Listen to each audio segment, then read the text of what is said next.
Hey everybody, Dogray here for another character spotlight here in DC Worlds Collide. Today we're going to be looking at the legendary character Sinestro. So let's take a look at him. So here is Sinestro in game. He is a legendary character, like I said.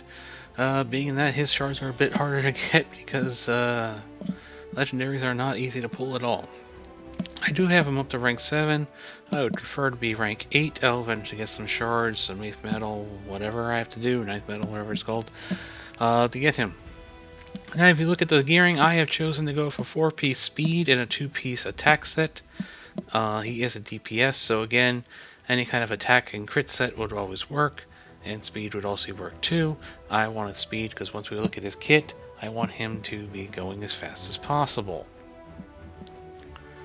So let's take a look at that kit I just talked about. As always, we start off with the ultimate, where it summons the Claw of Parallax, dealing 50% of attack power to all enemies. If they have debuffs, there's a chance of adding Fear for 2 rounds. And for each type of debuff on the enemy, the chance is doubled.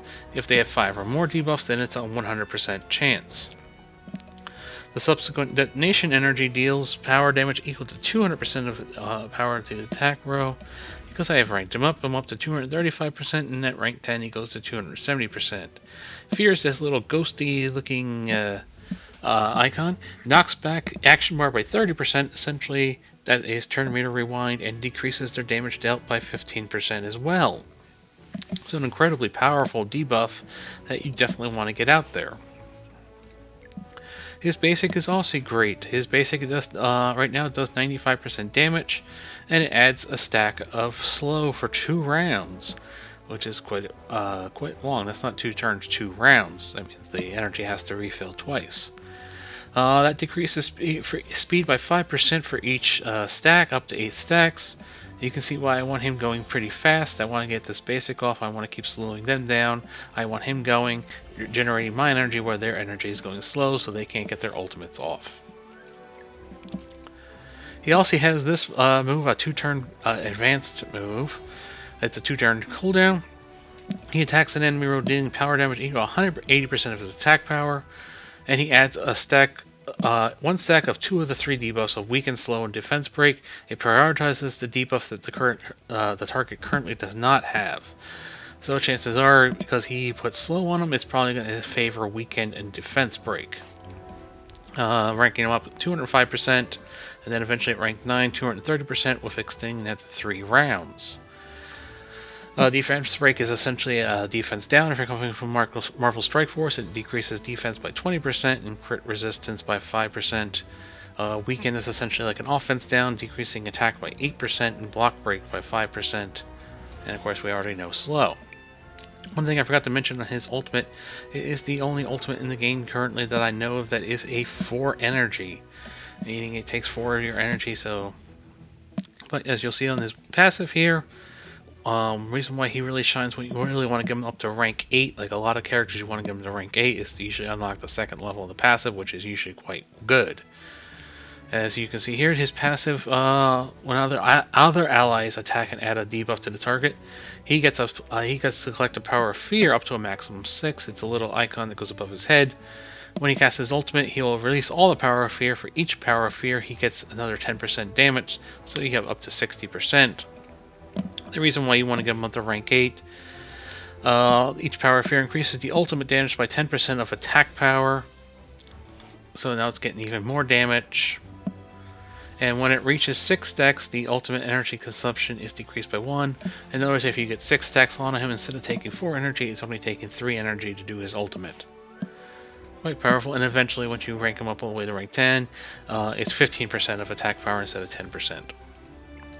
And his second passive, because he is a legendary character, is every time an enemy unit triggers fear, he gets 20% action bar or 20% turn meter, however you want to say it, and that's how it goes up to. He actually has his own tactical renaissance leader ability, so this is very easy to actually get going, since it just takes a support character, and the team you're going to use him on is a debuff team. So you're almost always going to have Raven on his team to help out, because she does give debuffs every time she does damage. Doesn't matter if it's her basic or ultimate or her advanced stunt, whatever it's called, I can't remember. And the tank characters, well, you're probably going to have a tank. The tank you really want with him is Gorilla Grodd. If you're not familiar with Grodd, he does his ultimate. He puts out a couple of different debuffs. Plus, he knocks back Action Bar, making him a phenomenal tank. I also like to pair him up with Lex Luthor, because Lex Luthor is just an amazing tank. You could also do Penguin, because Penguin does put poison in the back row. You do like those debuffs. Bane does a stun, so it doesn't really help out with this team as much. In the support area, I forgot to mention, you also might want Zatanna. Zatanna does put out a defense down type debuff, and she gives lifesteal to the teams that would help them have some longevity and just recovery. Of course, you have Kid Flash as a phenomenal healer. Two-Face is also a good option because he does put bleeds out. Even Cyborg could be used because he does put bleeds out as well. You want somebody who's just putting out those debuffs. As you'll see in my battles then. And the last thing we have to talk about is his emblem. His emblem's quite good. The first level, the first tier, increases max number of collected power of fear to 10. So now instead of 60%, you could get it up to 100%. His second tier, when collecting power of fear, is a 20% and collecting an additional 1. So in other words, instead of being, you can get to that 10 much quicker.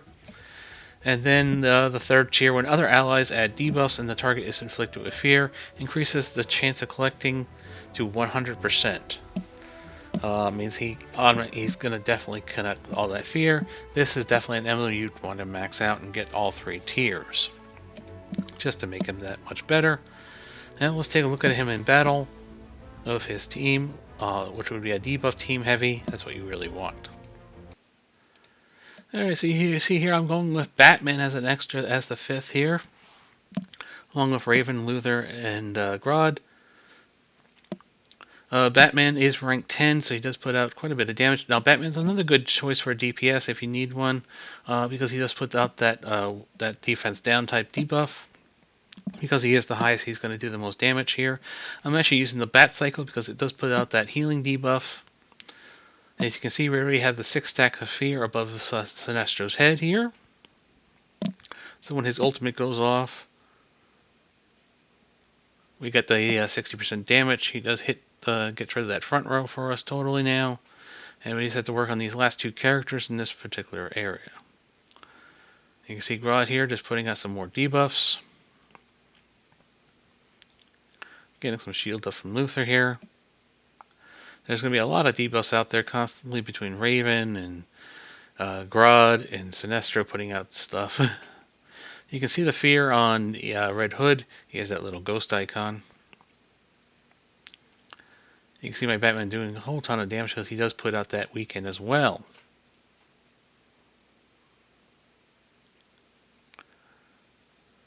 There goes Sinestro again, hitting pretty hard. Considering he's only on rank 7, that's pretty good. You can see he's stacking up those fears again. Here goes Grodd again. Give him, this time is only 5 stacks of fear. So he doesn't hit as nearly as hard as he could.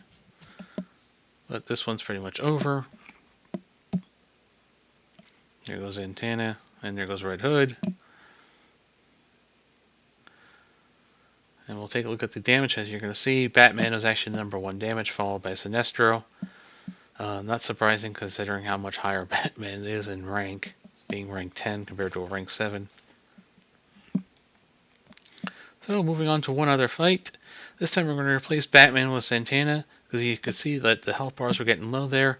This will give them life steal, so every time they do damage, they are getting some health back. Helps sustain them a bit better.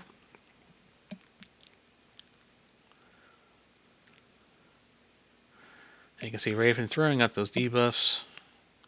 There goes Grodd, more debuffs to the entire team, plus he knocks back that action bar.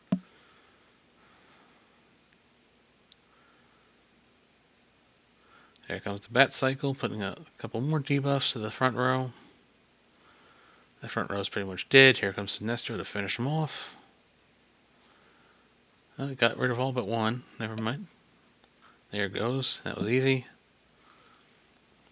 Zatanna does put out the defense down debuff. When she does that, she does it to the entire row, giving them 2 stacks, making her quite good for that. You can see we're keeping slows on them, keeping them down, so they can't get the energy as quickly as they would like, and they don't take as many turns.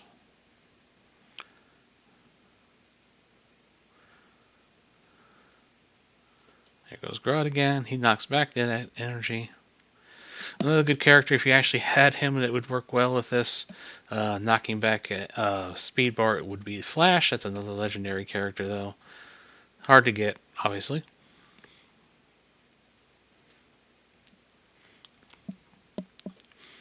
Okay, we're almost done here. You can see all the debuffs on the Firestorm. Raven's just a big generator of debuffs because she does put out those 4 different debuffs. Other DPS character you can use would be like Green Arrow, Killer Frost. They put out the Frostbitten. If you're looking for somebody else like that, you want some more DPS. So that does it for that battle. And you can see here, now Sinestro was the #1 DPS, followed by Raven, given their power. So I hope this video was helpful and informative. It gives you an idea how to play Sinestro and how to build him. Until next time, everybody.